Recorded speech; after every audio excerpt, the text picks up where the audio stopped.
We talked last week about, and I want to put this as sensitively as I can. We talked about the Democrats when they message. I think we have a lot of really good messengers, but I think the messengers are people who are talking to more people that are informed rather than uninformed people. We don't have enough people talking to uninformed people. Okay. So I think we need some more people doing that. So it is my understanding. I know of Charlemagne the God. I don't know him as a big political guy. I know he talks politics, but I still put him in the same sort of class as a Joe Rogan or a Patrick Bet-David or some of these guys that they'll talk politics, but how much do they really know about it? Does that sound accurate? I mean, are you from? I mean, do you? So, I don't trust him that much. I know recently he put somebody in his place or whatever in their place, but he is and has been the guy that kind of beat up on Biden a little bit. And that kind of disturbed me because it's like, dude, you have too big a platform to be beating up on Kamala and Biden the way you're doing it, right? So like, especially like in 2016, like it just was not a good look with Hillary, right? Like he was one of those people. So I never trusted him. I know, again, recently he came around, but I think that's because he also has a podcast with Angela Rye and Gillum. Andrew Gillum? Yes. So Charlemagne the God now, like he went from the Breakfast Club, but he also has like some type of cable network show, something in this podcast. He did have a Comedy Central show, I thought, but I don't know how long that lasts. It's not whatever it is. That's not it. Maybe this thing is on satellite. I don't know, but whatever it is, he has a podcast. I forget what it's called, but Angela Rye, Tiffany Cross, and Andrew Gillum has it. So he's diving, it seems, a little bit, into politics because he's going to learn a lot from these guys, right? Like I can tell he's not committing to Biden, but he's definitely not a Trump guy. I think he said on The View, he was on The View not too long ago, and he had said he was on, no, not The View. He was on the Greg Gutfeld show, the late night Fox show. You know, the Greg Gutfeld, he's on The Five. He's that little twerpy guy who thinks he's hilarious, and he absolutely is not. He is awful. But he was on there beating up Trump pretty well.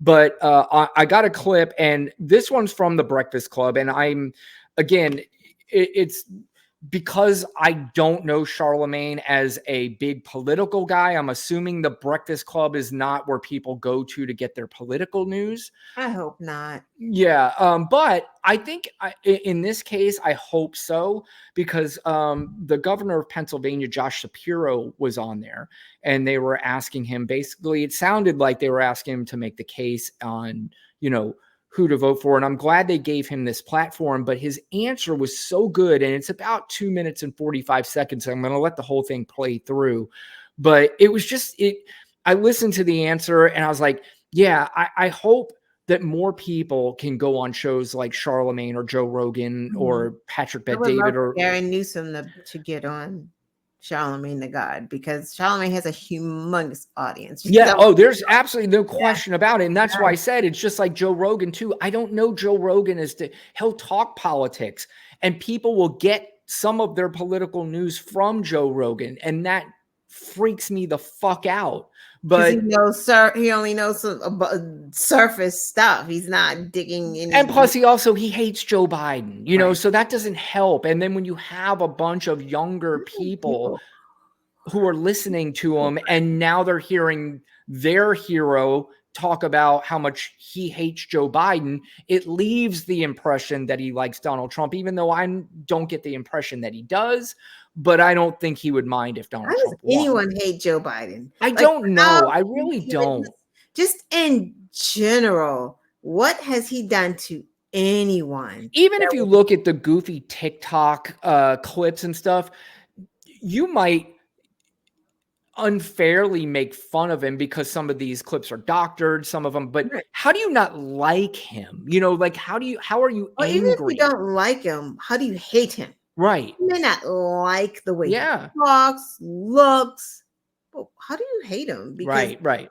he hasn't done anything to anyone, but be a decent guy. He Like he's really just a has. fucking decent guy with a decent family, shows that he loves his fucking sons. He lost his wife and his daughter when he was a young man, when they just got married. Like, how do y'all remarried Jill, and Jill cared for Bo and Hunter like they were her children. Yeah. She's at the trial. Like, how do y'all hate this family? It's just he rode the train to the Senate. Right. Like, y'all fucking correct. He's not on some big Biden plane. He is literally the blue collar guy. You guys are treating him like he's a snob. It's mind-boggling. And he's from Scranton. That should alone Office. The people who love The Office should love just the fact that he's from Scranton, Pennsylvania. But, you know, that's why I was glad he went on Howard Stern, too, because Howard's not, you know, people don't go to Howard for your political news, but you get to know who Joe Biden is. That, you know, Howard's audience, I would imagine, you know, certainly has some intelligent people that listen, but there's a lot of uninformed people that listen to Howard Stern too. In fact, I know some people that said they stopped listening to Howard because he became too liberal, whatever they call him. I don't know that Howard became liberal. I think Howard just became somebody that understands the differences between Joe Biden and Donald Trump, or Donald Trump and really anybody else. He understands that difference the same way I think all of us do, and he has concerns about it. And you know, I'm glad that he had Joe on there so people can listen to him and go, that guy just sat through a whole live interview for an hour, not recorded, not taped and doctored later, but a live interview for 1 hour, and was as humble and just as good of a person as you expect him to be. But let's go back to the Josh Shapiro. Again, this is going to run a couple minutes, but I think it's worth listening to because it's really good and he makes a extremely strong case. Listen, there are going to be two names on this ballot and maybe a few other randos on there as well. This is a binary choice between Joe Biden and Donald Trump. But in many ways, I think this election is not about Joe Biden and Donald Trump. It's about all of us and what kind of country we want to keep building for ourselves. If you go back and look at the arc of our country, we have always made progress. Now, there have been chapters in our American story where we've taken 2 steps forward and then we've taken a step back. And I think for a lot of people, it feels like we're in one of those step back moments right now. But if you look at the progress we've made in this country, it hasn't always been made by people who occupy the White House or governors or people with titles. It's ordinary Americans rising up, demanding more, seeking justice, seeking something a little bit better for their kids than the way they had it. And so when people go vote this November, I urge them not just to look at the binary choice of candidates, but think about the kind of country we want to build. Do we want it to be decent and honorable, where we expand freedom, where we don't contract it? Do we want it to be a place where no matter what you look like, where you come from, who you love, who you pray to, you feel like you have a shot here? Maybe there's not absolute perfect equity and equality, but you feel like you got a shot, where the system, as we've been talking about, is a little fairer, whether it's in our schools or in our criminal justice system. I think this election in many ways is a reflection on each of us and the kind of country we want to build. Now listen, I think if we want to build that kind of country, there's only one choice in this election, and that's Joe Biden, a guy who's focused on expanding freedoms, a guy who's decent, a guy who's honorable. And I think the other choice is a dramatic reversal. I said before, 2 steps forward, maybe 1 step back at times in our arc of history. I fear if Donald Trump is given the keys to the White House again, it's not maybe 1 step back, it's multiple steps back. And it's going to take us a generation to recover from that.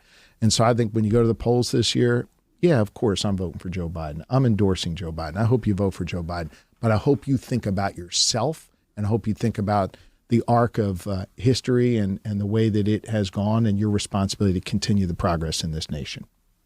All right, there you have it. Governor Josh Shapiro. Governor Josh.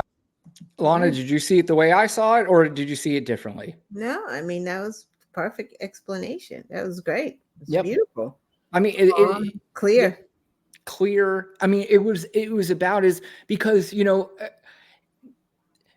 want to feel you want everybody, like he said, you want everybody to feel that this is your country, that we're all moving forward together. And again, with Donald Trump, that's not going to happen. That's just not going to happen. And he's right. Donald Trump wins, we go back a lot of steps. Yeah. And God damn, the journey enough is exhausting. We've already fucked up the Supreme Court like that. Yeah. We're done with that for like 3 decades or something, like 30 years. Like we'll be dead by the time, they start working on fixing that thing. Yeah. Yep. No question. So we're talking about less informed voters. So there's a gentleman named Colin Cowherd. He's a very popular sportscaster. And obviously, most people are tuning in to his show to listen about sports. It's certainly not somebody that you go to for your political news.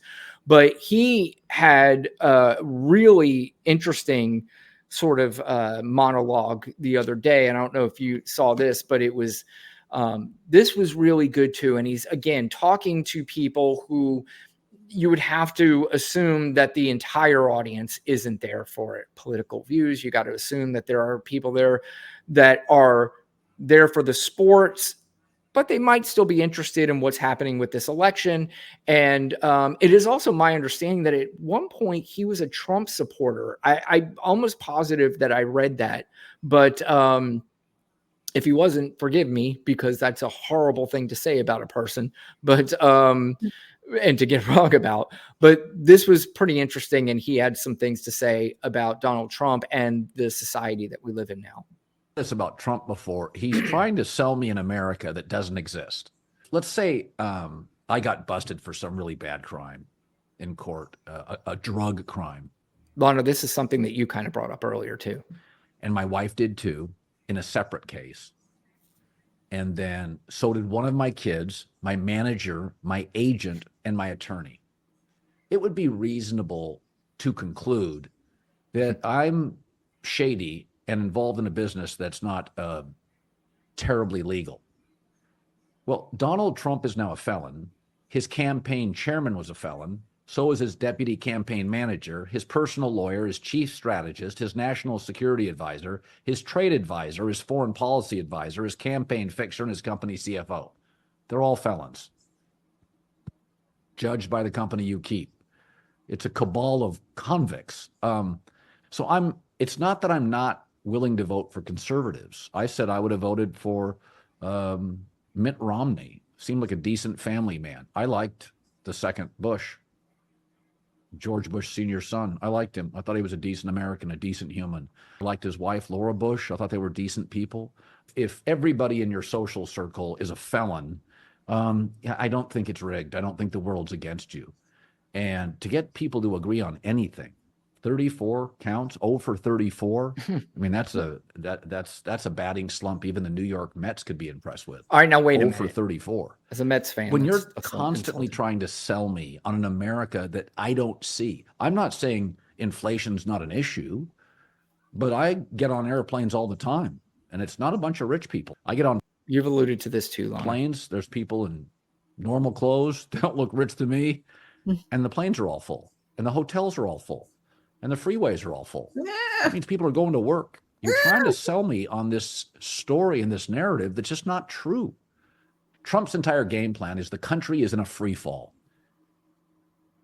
But when everybody in your team, everybody in your group, your cabal is a felon, maybe the world's not against you. Stop trying to sell me on everything's rigged. The country's falling into the sea. The economy's terrible. The economy's okay. It's not like on fire. Kind of is, but the America that I live in is imperfect. But compared to the rest of the world, I think we're doing okay. Very good. What did you think of that, Lana? That was good. well done. I mean, it's just very sensible and it's great messaging. And it's good too, because he points out that I am somebody that would have voted for that side. I have voted for that side. And, it's to explain to people what the differences are, is that Donald Trump's not really a Republican. Donald Trump is a Felon. chaos maker and a felon, a Fucking criminal. convicted felon. I mean, period. And quite frankly, you talk about falling just backwards into so much luck. The fact that the document case is not going to happen, the fact that the January 6th case is not going to happen, and now it looks like the fucking Atlanta case isn't going to happen. I saw the other day that, they're given the opportunity to appeal the Fonnie Willis ruling, and they gave a deadline of October 1st, which is going to make it near impossible to try that case before the election. So it's up to us. It is up to us, because I'm telling you, any one of those trials, any one of them go through, he's 100% toast.